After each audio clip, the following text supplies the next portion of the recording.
E eu nunca fui do tipo que sonhava com grandes festas, muito menos com um casamento luxuoso. Meu nome é Carlos, um cara prático, sempre focado em minha carreira e com uma visão de futuro simples e estável. Para mim, o casamento ideal seria algo íntimo, rodeado apenas pelos amigos e familiares mais próximos, em um ambiente acolhedor. Mas isso foi antes de conhecer Vanessa. Eu tinha 28 anos, estava finalizando minha pós-graduação em engenharia aeronáutica e minha mente estava cheia de projetos ambiciosos. Vanessa, por outro lado, era o oposto de tudo que eu conhecia. Com apenas 22 anos, ela era uma jovem estonteante, cheia de carisma, que parecia atrair todos ao seu redor com sua energia exuberante. Mas havia algo nela além do brilho superficial. Vanessa era mimada de um jeito que beirava o absurdo, acostumada a sempre ter o que queria, vinda de uma família que não media esforços para atender suas vontades, ela vivia cercada por luxo e extravagância, de bolsas de marca a jantares caros. Tudo em sua vida girava em torno da aparência perfeita, e eu, como um bobo apaixonado, me deixei levar por essa vida vibrante e cheia de excessos, sem perceber que o que ela queria estava muito além das minhas possibilidades. Depois de um ano de namoro, com altos e baixos que, na época, eu só enxergava como pequenas turbulências, mas que hoje entendo muito melhor, decidi que era hora de levar o relacionamento para o próximo nível. Achei que era o momento certo de dar o grande passo e pedi-la em casamento. Não vou mentir, a decisão veio acompanhada de muita hesitação. Vanessa sempre teve expectativas muito claras, e algumas delas beiravam o impossível. Lembro-me bem de uma vez em que discutimos feio. Ela estava sentada no sofá, olhando imóveis em um site de luxo, quando disse casualmente: Carlos, acho que deveríamos comprar uma casa com 2 andares, 4 quartos e uma piscina no fundo. Afinal, é o mínimo que merecemos, não acha? Eu ri, achando que era apenas mais um de seus devaneios. Vanessa, com o meu salário de estágio, eu mal posso pagar o aluguel do nosso apartamento. Imagina uma casa assim, respondi. Ela parou de rir e me olhou com uma seriedade que me deixou desconcertado.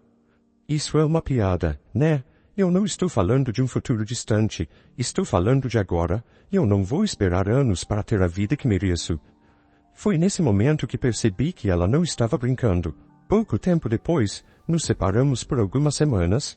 Ela ficou completamente decepcionada quando percebeu que eu não poderia entregar tudo o que ela queria imediatamente. Aquela briga me marcou profundamente, mas, mesmo assim, resolvi seguir em frente e fazer o pedido de casamento. Contra todo bom senso, comprei o anel, preparei o momento e me ajoelhei. Vanessa, você quer casar comigo? Ela sorriu e, com um brilho no olhar que me atraía tanto, disse sim. Naquele instante, eu deveria ter sentido alívio, mas, em vez disso, uma parte de mim sabia que meus dias de paz tinham acabado ali. O primeiro desafio veio logo em seguida, o orçamento do casamento. Para mim, sempre imaginei que uma cerimônia íntima, talvez em um jardim ao pôr do sol, seria o ideal. Algo simples, mas cheio de significado, onde o amor seria o centro das atenções, não luxo. Mas Vanessa tinha outros planos. Para ela, o casamento precisava ser grandioso, digno de capa de revista, daqueles que as pessoas comentam por meses. Logo no primeiro esboço de planejamento, ela soltou casualmente: Carlos, acho que deveríamos usar o dinheiro que você está guardando para casa e investir no casamento dos nossos sonhos.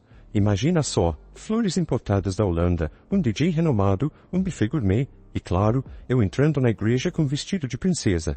Fiquei sem palavras por um momento.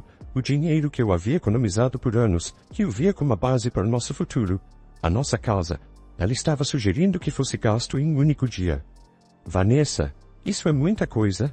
Não acha que poderíamos fazer algo mais simples e economizar para casa? Ela me olhou com aquele olhar que já conhecia bem, uma mistura de decepção e desafio. Carlos, você não entende? Esse é o nosso dia especial, único. Não dá para fazer isso pela metade. Não quero nada menos do que perfeito, e você quer que eu seja feliz, não quer? Eu queria tanto, e naquela hora, como tantas outras vezes, cedi. Aceitei abrir mão do meu plano de segurança financeira e concordei com a ideia de financiar uma cerimônia gigantesca, ainda que soubesse no fundo que aquilo poderia nos levar a sérios problemas. Enquanto fazia malabarismos com as finanças, tentando desesperadamente não entrar no vermelho, Vanessa continuava falando animadamente sobre as decorações florais importadas, o DJ famoso que ela queria contratar, e claro, o vestido dos sonhos. Cada nova ideia parecia vir acompanhada de um preço absurdo, e a cada vez que eu tentava frear os gastos, Vanessa encontrava uma maneira de me convencer. Amor, você só se casa uma vez, ela dizia, sempre com aquele sorriso que misturava charme e manipulação. O vestido, como poderia esquecer? A compra do vestido foi, sem dúvida, uma das maiores provações que passei durante os preparativos. Era para ser um momento especial, mas acabou se tornando uma comédia de erros. Eu estava lá, acompanhando Vanessa, minha mãe, sua prima, autoproclamada especialista em casamentos, e a madrinha. Já sabia que aquilo não seria rápido, mas o que se seguiu foi um verdadeiro espetáculo.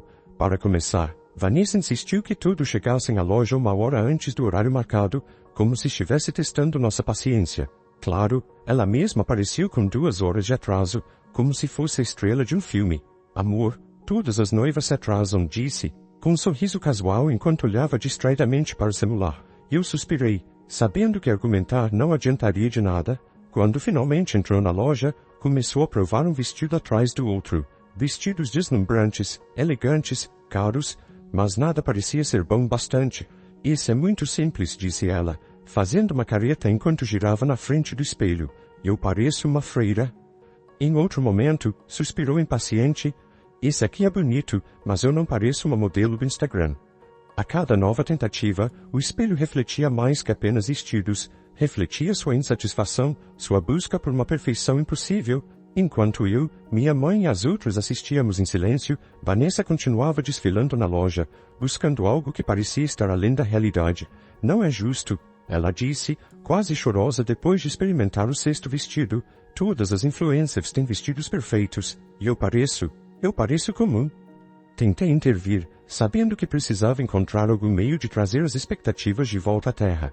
Vanessa, você vai ficar linda de qualquer jeito. O vestido é apenas um detalhe, arrisquei. Ela me lançou um olhar de desdém, cruzando os braços. Carlos, você não entende. Isso não é apenas um vestido. Isso é o dia mais importante da minha vida. Eu tenho que estar perfeita. O que eu poderia dizer?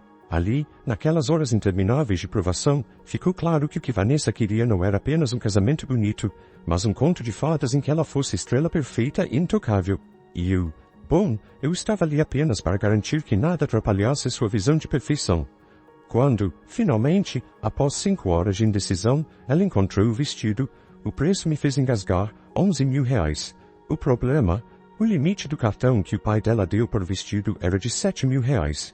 Mas Vanessa, teimosa como sempre, achava que o pai estava apenas brincando com esse limite. Não estava. Após gritos e choro ao telefone, o pai dela finalmente cedeu, e lá se foram mais alguns milhares de reais do nosso orçamento já apertado. O que eu não sabia naquele momento era que esse vestido seria apenas o primeiro de muitos. Decidimos o local da cerimônia, o Museu Aeronáutico. Sempre fui apaixonado por aviões, e o local tinha uma conexão pessoal muito forte para mim, já que meu avô trabalhou por décadas com aviação. Pensei que, dessa vez, teria algo sob controle. Mas claro, Vanessa encontrou um jeito de complicar. Ela insistiu que queria fazer a entrada nupcial dentro de um dos aviões expostos. Quando expliquei que os aviões eram peças históricas e não podiam ser usados para esse tipo de coisa, ela fez uma cena tão grande que o gerente do museu teve que intervir. O acordo final foi que colocaríamos um dos aviões mais imponentes ao fundo, como cenário. Era um bom compromisso, mas o estrago emocional já estava feito. O chá de panela, organizado com tanto carinho pela minha mãe, foi outro desastre. Minha mãe passou semanas planejando cada detalhe, preparando os pratos favoritos de Vanessa, escolhendo uma decoração delicada, com flores e cores que ela sabia que agradariam. Ela até fez questão de convidar algumas das amigas mais próximas de Vanessa e, claro, sua família. O que deveria ter sido um momento de alegria e união acabou sendo uma decepção amarga. Vanessa, como era de se esperar, apareceu com 2 horas de atraso. Ela chegou agitada, parecendo ali ao fato de que todos estavam ali, esperando por ela. Desculpa, gente, tive que passar no salão, disse com um sorriso despreocupado, sem perceber as expressões cansadas das pessoas que esperavam por horas. Mas o pior ainda estava por vir. Minha mãe, com seu jeito sempre educado, a recebeu calorosamente. Vanessa, querida, que bom que você chegou. Eu estava esperando por sua família também. Eles vão se atrasar um pouco, perguntou, mantendo a esperança de que o dia ainda pudesse se salvar. Vanessa, porém, respondeu com uma frieza que me fez gelar. Ah, eu não os convidei, disse ela, com um ar de desdém, enquanto pegava um salgadinho da mesa. Minha mãe, visivelmente surpresa, disfarçou o choque com um sorriso nervoso. Não convidou? Ela perguntou, tentando entender. Então, com a maior naturalidade, Vanessa soltou. Eu sabia que não teria comida suficiente, já que vocês são meio pobres, então achei melhor não trazer muita gente. O silêncio que seguiu foi sufocante. Eu senti o chão sumir sob meus pés, incapaz de acreditar no que tinha acabado de ouvir. Olhei para minha mãe, que por um breve momento pareceu congelar, mas, sempre tão gentil, ela apenas sorriu sem graça e tentou disfarçar o constrangimento. Claro, querida, eu entendo, disse ela com a voz fraca, mas eu sabia que aquelas palavras a machucaram profundamente. Eu, por outro lado, fiquei paralisado. Queria dizer algo, queria me levantar e sair dali, mas não consegui. Foi um daqueles momentos em que tudo dentro de mim gritava que algo estava terrivelmente errado, mas, mais uma vez, escolhi ignorar os sinais. Continuei sentado, tentando sorrir, enquanto por dentro uma tempestade se formava. Como cheguei a esse ponto? Como a pessoa que eu amava podia ter tão pouca consideração pela minha família? O pior é que, mesmo ali, naquela situação, eu ainda não conseguia admitir para mim mesmo que estava diante dos meus olhos. Enquanto todos esses pequenos desastres se acumulavam, a situação dos vestidos piorava. Para minha surpresa, Vanessa decidiu que o vestido de 11 mil reais que ela havia escolhido não era mais suficiente. Ela comprou mais 3 vestidos. Isso mesmo, 3 vestidos adicionais. A ideia dela era desmontar todos e criar uma mistura entre eles, um vestido Frankenstein, como ela chamou. Eu não sabia se ria ou chorava quando minha prima me contou sobre isso. No fim, acho que o cansaço falou mais alto, e eu nem me preocupei em discutir. Ao invés disso, tomei uma decisão que chocou todo mundo. Cancelei o buffet e contratei um food truck para os nossos 200 convidados. Se a situação era absurda, por que não entrar no espírito do caos? Finalmente, o grande dia chegou. Eu me lembro de acordar naquela manhã com uma mistura de ansiedade e exaustão. Era o dia do meu casamento, mas, em vez de felicidade, tudo o que eu sentia era um nó no estômago. Vanessa, claro, estava atrasada, não apenas um pouco, mas quase 2 horas. Os convidados já estavam chegando, as cadeiras já estavam arrumadas no jardim do Museu Aeronáutico, e a tensão entre as famílias era quase palpável. Minha mãe, sempre prática, sugeriu que começássemos a servir as bebidas para evitar que os convidados ficassem impacientes, mas eu sabia que isso só aumentaria a expectativa para a entrada da noiva. Enquanto isso, eu estava lá, de terno, suando frio, olhando para o meu relógio a cada 2 segundos, imaginando o que poderia estar acontecendo. Quando Vanessa finalmente apareceu, todos pararam, e não pelos motivos que um noivo esperaria no dia do casamento. Ela desceu da limusine em um vestido que ninguém, nem mesmo eu, havia visto antes. Era uma criação totalmente nova, completamente diferente do vestido de 11 mil reais pelo qual havíamos lutado, e definitivamente não era o vestido Frankenstein que ela havia dito que ia montar. Eu fiquei lá, perplexo. Era um 5º vestido, que eu nem sabia que ela havia comprado. O vestido era um verdadeiro espetáculo, cheio de brilhos, com uma cauda quilométrica, e parecia algo saído de um filme de ficção científica. Naquele momento, eu estava tão esgotado que simplesmente aceitei. O que mais poderia dar errado? Ela desfilou até o altar com um ar de superioridade, parecendo mais preocupada com os olhares admiradores dos convidados do que com o fato de estar se casando. Eu mal conseguia processar o que estava vendo, mas sabia que o show tinha que continuar. Quando ela se aproximou, percebi que, além do novo vestido, ela havia feito uma maquiagem completamente exagerada, que a fazia parecer quase outra pessoa. Era como se ela tivesse decidido que o dia do nosso casamento fosse uma chance de reinvenção completa. Algo que eu jamais esperava. A cerimônia em si foi um desastre cuidadosamente coreografado. Tudo parecia fora de sincronia. O DJ, que era o primo de 14 anos de Vanessa e não tinha qualquer experiência, escolheu as músicas mais aleatórias possíveis. Quando meus pais fizeram sua entrada, a música que tocou foi Garçom, de Reginaldo Rossi, uma canção que, além de nada apropriada para um casamento, fez com que todos os convidados trocassem olhares confusos.